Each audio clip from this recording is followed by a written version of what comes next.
Olá, graça e paz, tudo bem?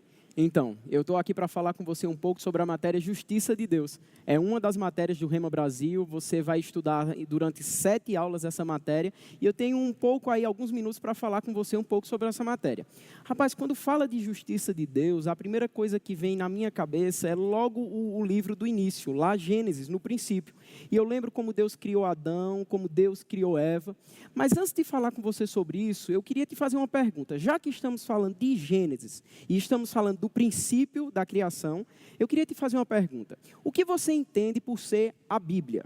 Eu tenho feito essa pergunta aos meus alunos em sala de aula e geralmente vem aquela resposta automática: a Bíblia é a palavra de Deus. Mas eu te faria o seguinte questionamento, eu colocaria para você o seguinte desafio.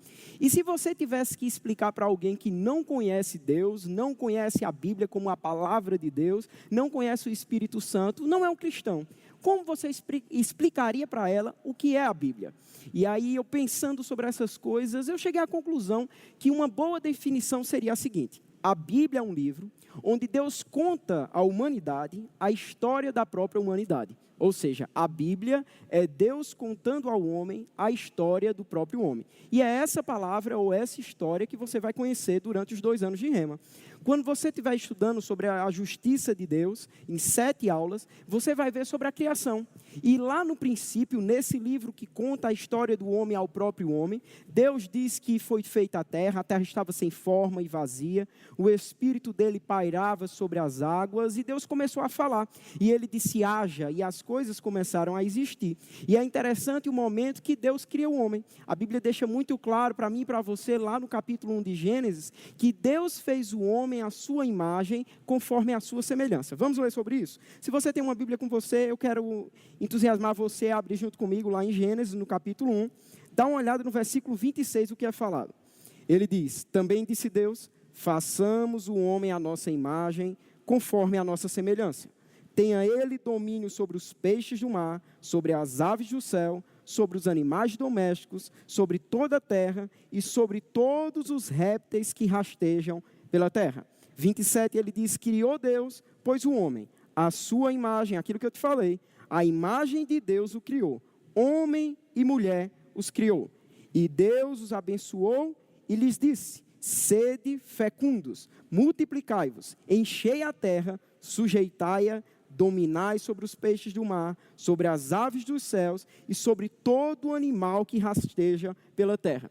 Então Deus não apenas criou o homem, como ele deu domínio ao homem e o comando dele multiplicar e de ele dominar sobre a terra. Nós temos aí o grande plano de Deus para a humanidade. Deus criou o homem para que ele fosse rei nessa terra. O propósito de Deus é que o homem fosse continuidade daquilo que Deus é no céu. Ou seja, assim como o nosso Deus governa o céu, ele esperava que o homem governasse a terra. Você já pensou que maravilha? E esse é o propósito de Deus para o homem. Sabe que muita gente tem vivido uma vida distante daquilo que Deus tem como propósito para eles, porque não tem conhecido o programa do reino, que é esse que eu estou te falando agora. Ou seja, a vontade e o desejo de Deus que o homem reinasse nessa terra. Quando você começa a ler em Gênesis no capítulo 1, entendendo que a Bíblia é um livro que Deus conta ao homem a história do próprio homem, e você vê Deus aqui colocando o homem como alguém que deveria governar a terra, você fica com outra perspectiva, você fica com outra ideia, você entende que o propósito de Deus é bom, você entende que o propósito de Deus é colocar o homem no lugar de destaque. Nós, seres humanos, fomos criados por Deus para ter um lugar de destaque na criação. Nós somos destaque na criação, nós somos a coroa da criação de Deus. Ele espera que eu e você sejamos a continuidade dele aqui na terra. Mas o que acontece? Você é conhecedor dos primeiros capítulos de Gênesis, deve saber que a história não encerrou aí, porque lá no capítulo 3, você vê o momento que Adão e Eva pecaram. Você vê como a serpente veio até Eva com uma conversa bonita, tentando convencê-la de um propósito por trás daquela conversa, e ela acaba conquistando Eva por palavras, e Eva acaba desobedecendo a Deus, porque quando o homem foi colocado no jardim para reinar, foi estabelecido que ele deveria dominar e governar, mas Deus colocou limites, Deus colocou regras para para que o homem cumprisse, porque Deus sabia que se ele extrapolasse aqueles limites, que se ele desrespeitasse aquelas regras, ele teria um prejuízo, ele sofreria algumas consequências. Então foi dito que o homem poderia se alimentar do fruto de todas as árvores que havia no jardim, com exceção do fruto da árvore do conhecimento do bem e do mal. Deus deixou muito claro que se eles comessem do fruto daquela árvore do conhecimento do bem e do mal, eles experimentariam de morte. Naquela conversa que a serpente tem lá com a mulher, ela convence ou tenta convencer Eva de que não era bem aquilo que iria acontecer. Ela pergunta para Eva, olha, Deus disse que vocês não poderiam comer de todos os frutos de todas as árvores do jardim. A Eva diz, não foi isso que Deus estabeleceu. Nós podemos sim comer do fruto de todas as árvores, com exceção do fruto da árvore do conhecimento do bem e do mal. Mas aí Eva acrescenta algo que Deus não falou. No meio dessa conversa com a serpente, olha só o que ela solta. Ela diz, olha, nós não podemos comer e nem sequer tocar na árvore do conhecimento do bem e do mal. E Deus não tinha falado sobre isso. Olha como Eva se deixou levar por essa conversa da serpente. E nós sabemos que ela toma daquele fruto, ela come, ela também dá a Adão. E ali nós sabemos que o pecado encontrou lugar na raça humana. E ali o homem caiu da posição que Deus o tinha estabelecido. Sabe, antes desse momento e desse erro e dessa decisão errada de Adão e Eva de comerem do fruto da árvore do conhecimento do bem e do mal, antes disso, eles eram plenos, eles tinham a essência de Deus habitando neles. O homem não foi programado para a morte. Você sabia disso? Sabe, uma coisa que me causa tristeza, incômodo e muitas vezes levanta várias interrogações na minha alma, é a morte. Eu não sei você, mas eu não me agrado ir a um velório, a um cemitério. Não é um lugar que eu me sinta bem. Velório é lugar que você vai e que quando você vê as pessoas chorando, você vê aquelas flores no caixão, aquilo causa uma angústia no nosso coração. E por que isso acontece conosco? Todo ser humano, amado, por mais insensível que ele seja, diante da morte, ele fica angustiado. E por que isso acontece? Porque o homem não foi criado para a morte. Porque o homem não foi criado para a perversão. Mas a partir do momento que o homem peca, Adão e Eva aqui pecaram, a morte encontrou lugar. Você sabia que no momento que Adão e Eva comeram do fruto da árvore do conhecimento do bem e do mal, eles não morreram instantaneamente. Não experimentaram daquilo que chamamos de morte física. O que é a morte física? Você vai detalhar sobre ela também no Rema, mas eu resumo para que você entenda. É a separação do espírito e da alma e do corpo. Quando o espírito e a alma deixam o corpo humano, nós temos a morte física. Quando o corpo do homem é enterrado, sepultado e se desfaz. E Adão e Eva não morreram naquele momento que pecaram. Adão só veio morrer com os 930 anos, a Bíblia nos fala também em Gênesis, nos primeiros capítulos. Olha só.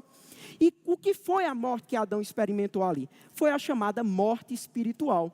Quando ele morreu espiritualmente, ele perdeu a essência de Deus. Ele perdeu a vida de Deus. Espera aí, olha só o que está acontecendo.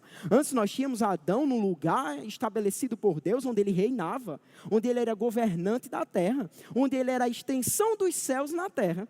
Agora nós temos Adão sujeito a um lugar onde ele não tem mais comunhão com Deus, onde ele não tem mais a vida de Deus. Tanto é que no encontro logo em seguida ao pecado que Adão tem com Deus, ele se esconde, ele busca folhas de figueira para tapar a sua nudez, e ele pensa que aquilo ia resolver o problema. E quando Deus procura por Adão, não encontra. E ele pergunta, Adão, onde é que você está? Não está no lugar que te deixei?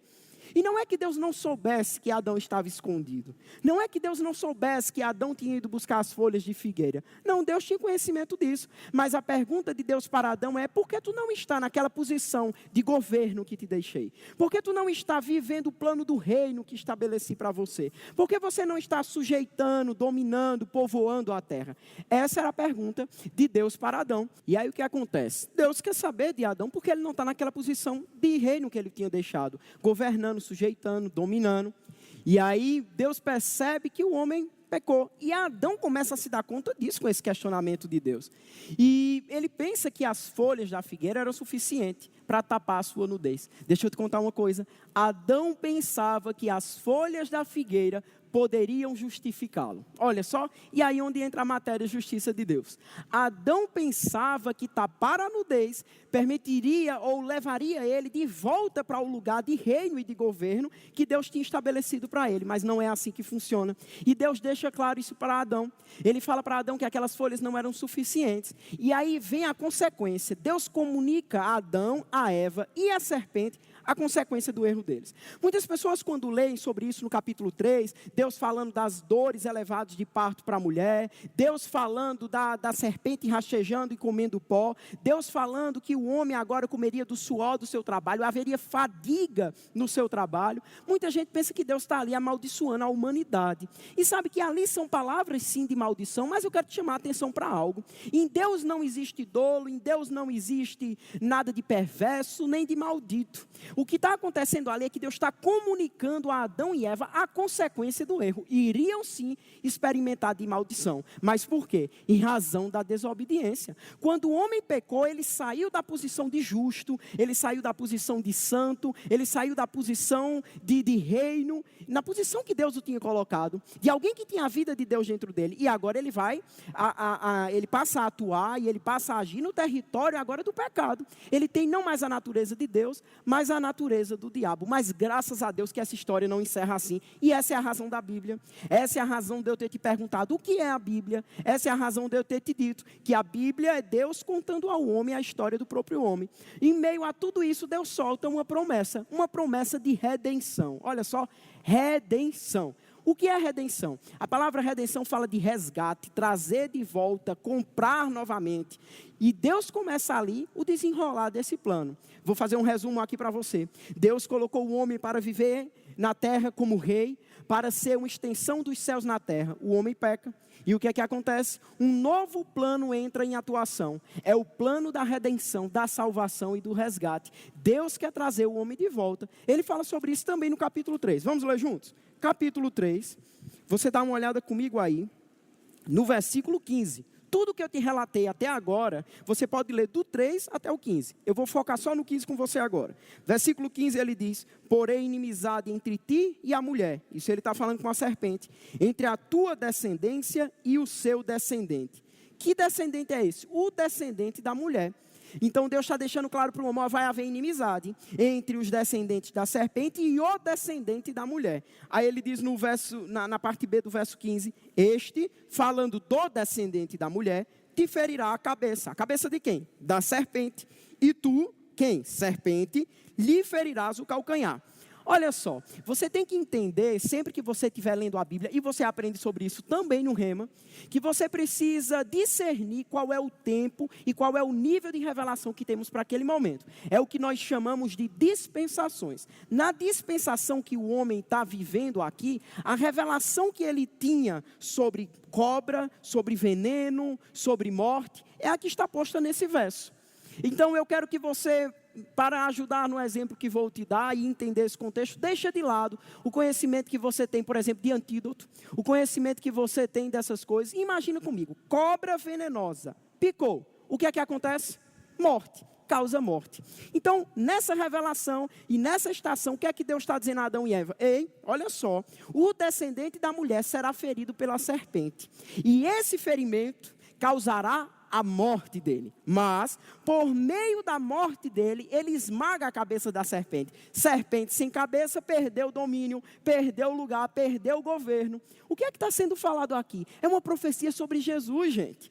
Ele está falando aqui de Jesus, ele está falando do Messias que haveria de vir. Já que no momento que Adão e Eva tomam conhecimento da consequência do pecado, Deus fala para eles do plano da justificação, do projeto de trazê-los de volta para perto, por meio desse descendente. Então, isso me chama a atenção e me faz lembrar o que está relatado pelo escritor que é relatado pelo escritor de Hebreus.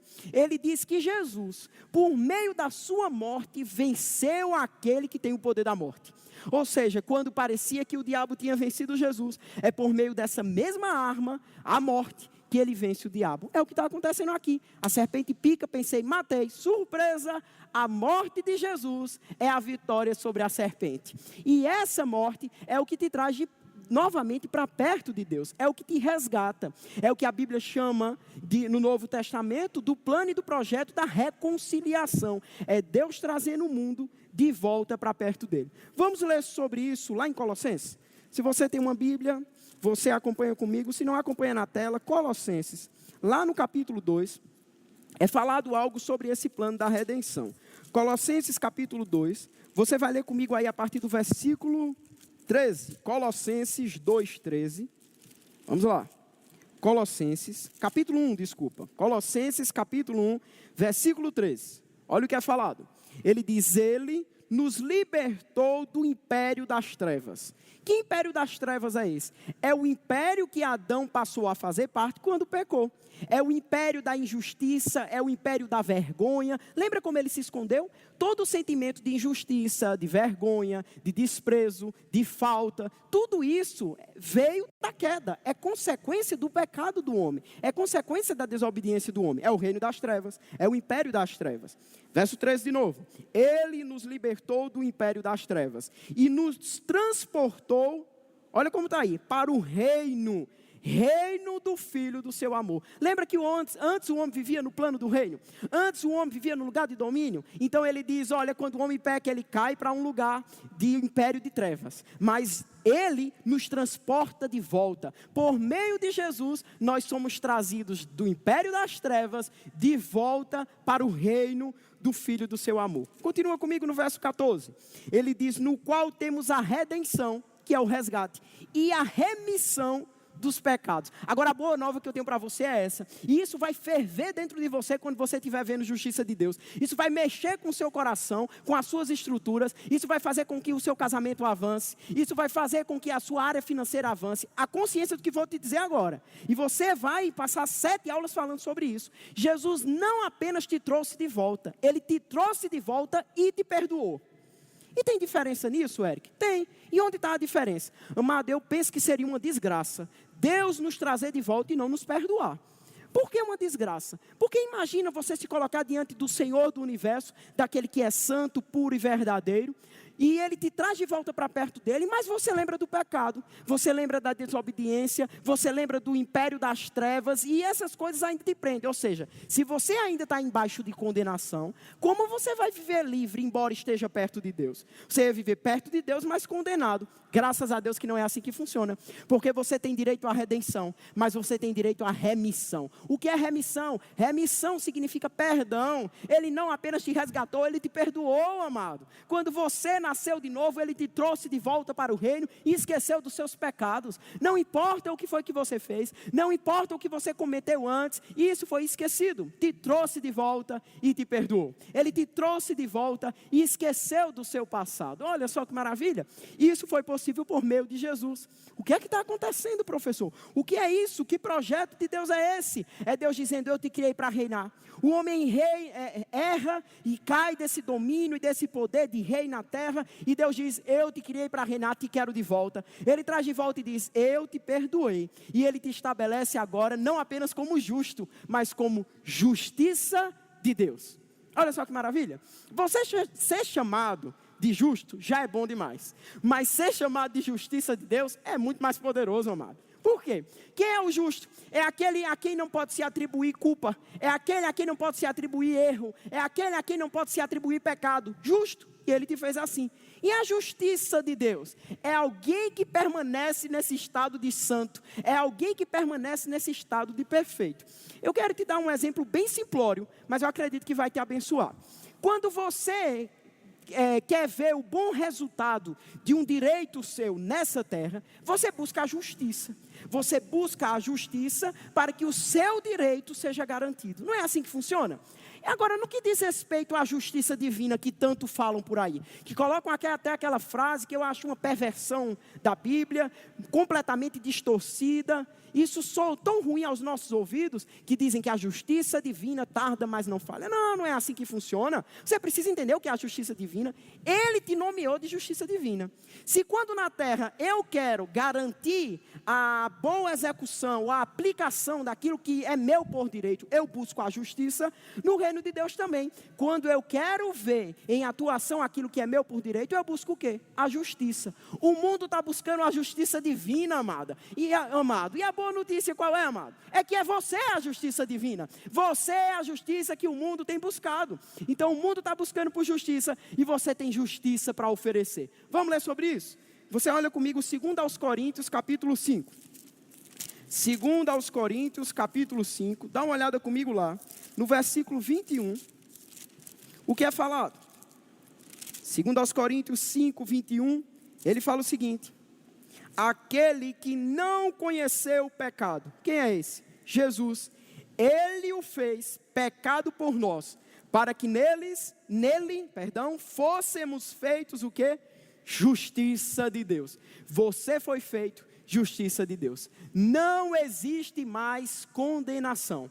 Nada mais te condena, porque você agora está no lugar onde os seus pecados foram perdoados, e você está bem próximo a Deus. E as pessoas que querem perdão, e as pessoas que querem justificação, devem se achegar à justiça. Onde está a justiça? Você é a justiça de Deus. Você é a justiça de Deus nessa terra. Não existe condenação para você.